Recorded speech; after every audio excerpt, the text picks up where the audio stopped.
O rei Salomão, que significa o amado pelo Senhor, como assim foi chamado pelo profeta Natã, não existe praticamente nenhuma informação sobre os primeiros anos de vida e da juventude de Salomão. Sabe-se que ele foi o segundo filho de Davi e Batseba, ex-mulher de Urias, já que o primeiro filho do casal morreu logo após o nascimento. Falando especificamente sobre seu pai, Salomão então foi ao quarto dos filhos de Davi nascidos em Jerusalém. Considerando as informações bíblicas acerca da vida de Davi, podemos estabelecer um parâmetro sobre o tipo de ambiente em que Salomão cresceu. Durante o período em que Davi esteve debilitado, antes de sua morte, houve uma tensa luta pelo trono de Israel. A oposição inicial de Absalão também pode ser vista na pessoa de Adonias, o mais velho dos filhos sobreviventes de Davi. Adonias conseguiu o apoio de Joabe, ex-general de Davi, e do sacerdote Abitar, e tentou de todas as maneiras ocupar o trono de Davi, ainda nos últimos dias dele, fazendo inclusive uma festividade de coroação. Quando souberam do plano de Adonias, os aliados de Salomão trataram de trabalhar para que Davi se lembrasse da promessa ainda não cumprida a respeito de Salomão, de que ele seria o seu sucessor.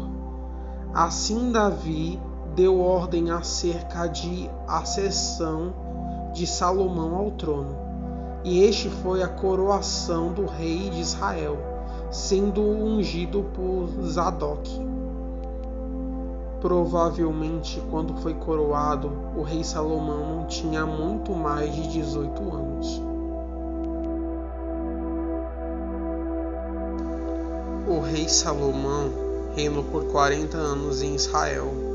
Os estudiosos discutem se o seu período de reinado ocorreu aproximadamente entre 971 e 931 ou entre 960 e 920 a.C., sendo a primeira possibilidade a mais provável. Logo após a morte de Davi, o rei Salomão seguiu as instruções de seu pai e agiu em conforme para solicitar a sua posição como rei e desmantelar a sua posição. Assim, após a morte de Adonias e Joabe e o banimento de Abitar, Salomão passou a reinar sem oposição interna.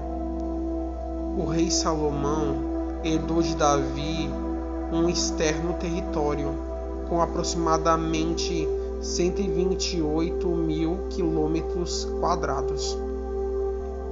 Durante o seu reinado, Salomão melhorou muito as condições domésticas em Israel. O rei Salomão substituiu as antigas divisões tribais por uma divisão de seu território de 12 distritos administrativos, os quais cada um possui um oficial comissado pelo rei. No hábito militar, o rei Salomão também fez melhorias significativas. Ele introduziu carros de batalha e cavalarias em seu exército. Também proveu novas estradas e estabeleceu fortalezas de fronteira para guardar as rotas de comércio. Atividades comerciais eram o ponto forte do reinado de Salomão. Ele controlou rotas de comércio e estabeleceu pontos estratégicos de atuação que lhe renderam muita receita, de modo que a prata tornou-se tão comum em seu reino quanto a pedra e o fetro. fazendo com que ele vivesse em meio a um esplendor de riqueza nunca visto antes de Israel. Salomão conseguiu boa receita através das taxas comparadas na caravana que precisavam cruzar o seu território. O rei Salomão também foi um grande diplomata e utilizou até mesmo os seus casamentos para conseguir vantajosos acordos internacionais para a sua nação, fazendo com que durante todo o seu reinado raramente Israel precisasse se preocupar com alguma ameaça militar. A atuação comercial que trouxe mais lucro para o rei Salomão foi o seu comércio marítimo, onde seus barcos navegaram pelo Mar Vermelho no Oceano Índico, chegando até Ofre. Tais viagens poderiam durar até 3 anos. Quando considerava a receita anual providenciando as suas estratégias comerciais, das taxas que recebia pelo tráfego de mercadorias e dos impostos recebidos da população presente em todos os territórios que controlava. Isso colocava o rei Salomão como um dos homens mais ricos de toda a história da humanidade. Todas as construções realizadas durante o reinado do rei Salomão, certamente o Templo de Jerusalém é a mais importante delas, conforme a promessa feita pelo próprio Deus. O rei Salomão executou o projeto de seu pai de construir o templo para abrigar a Arca da Aliança. Para obter a mão de obra necessária, o rei Salomão recorria ao trabalho forçado. Ele fez colocar os cananeus na constituição de escravos do Estado de Israel.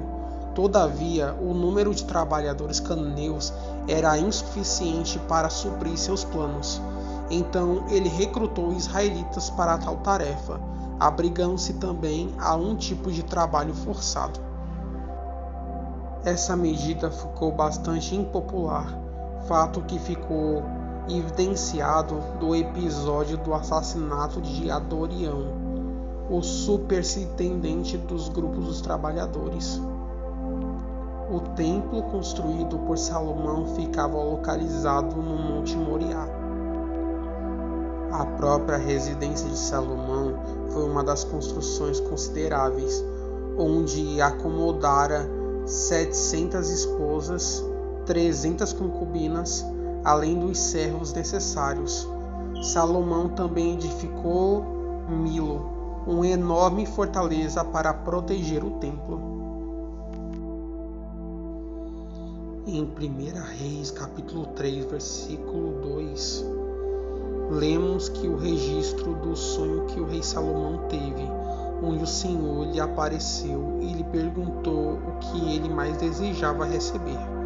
Salomão poderia ter pedido riquezas, longanimidade ou honra, porém o jovem rei pediu sabedoria, isso é, um coração compreensivo, para poder governar prudentemente o seu povo. Um dos episódios que mais destaca a sabedoria do rei Salomão é aquela que 2 mães comparecem à sua presença disputando um único recém-nascido. O caso era bastante difícil, pois não havia nenhuma testemunha. Com muita sabedoria, o rei Salomão propôs que o menino fosse dividido em 2 partes para solucionar o problema. Diante da possibilidade da morte de seu filho, a verdadeira mãe preferiu entregar o menino à mulher impostora, e isso fez com que Salomão julgasse aquela causa de forma impecável. A sabedoria do rei Salomão também pode ser percebida em toda a literatura que ele produziu. Salomão compôs milhares de provérbios e cânticos. A profundidade de seus provérbios também impressiona, de modo que a Bíblia relata que ele discorreu sobre as árvores, os animais, as aves, os répteis e os peixes.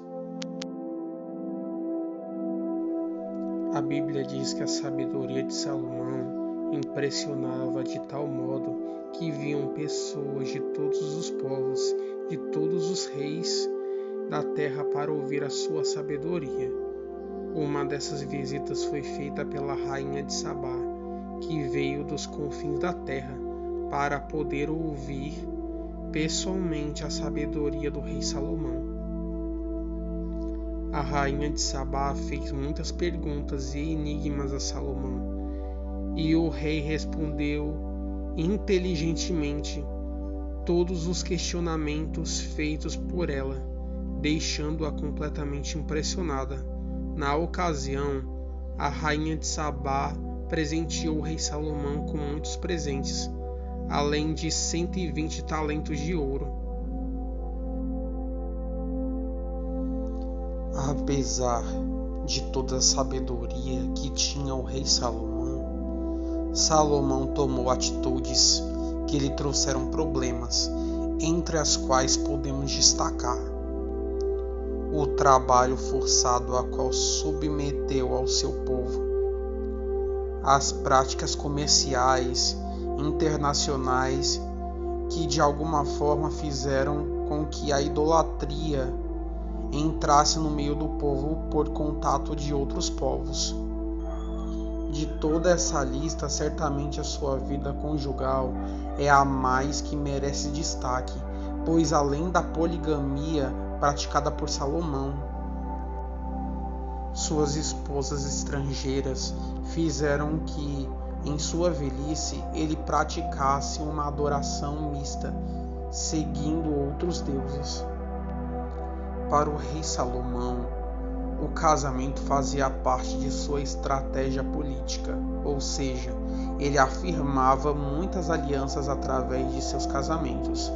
Foi assim que ele atingiu o impressionante número de 700 esposas e além de 300 concubinas.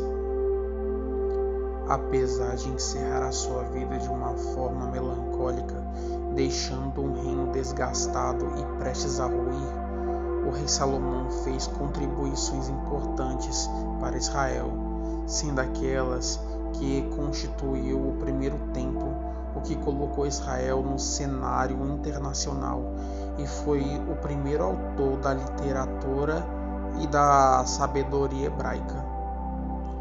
Também é importante mencionar que toda a glória e esplendor do reino de Salomão tipificou o reino do eterno Messias, como está escrito lá em Salmos 72.